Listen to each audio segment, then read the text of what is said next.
ஜனநாயக கடமையை சரியாக செய்கிறதுனா அது ஒன்றும் பெரிய ஒரு விஷயம்லாம் கிடையாது, சாதாரணமான விஷயந்தான். நல்லவங்க, நம்பிக்கையானவங்க, இது வரைக்கும் ஊழலே செய்யாதவங்க யாருன்னு பார்த்து தேர்ந்தெடுக்க சொல்லு. அவ்வளோதான், ஆஸ் சிம்பிள் அஸ் தட். அதுதான் அந்த கடமை. நான் வந்து ஒரு 2 years பேக் இதே ஸ்டூடெண்ட்ஸ் ஃபங்க்ஷனில் நான் சொல்லியிருந்தேன், இந்த காசு கொடுத்து ஓட்டு வாங்கி ஜெயிச்சிடலாம்னு நினைக்கிறாங்க இல்லையா, அவங்கள அந்த கல்ச்சரே வந்து யாரும் என்கரேஜ் பண்ணாதீங்க, யாரும் காசு வாங்காதீங்க, உங்கள் பேரண்ட்ஸ்கிட்டையும் எடுத்து சொல்லுங்கன்னு நான் சொல்லியிருந்தேன். அதை அப்படியே ஃபாலோ பண்ணுங்க. ஆனால் நீங்கள் வேணா பாருங்க அடுத்த வருஷம் என்ன நடக்க போகுதுன்னு. வண்டி வண்டியாக கொண்டாந்து கொட்ட போகிறாங்க.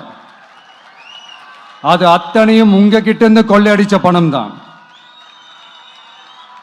என்ன பண்ண போறீங்க? என்ன பண்ணணும்னு உங்களுக்கு கரெக்டா தெரியும்.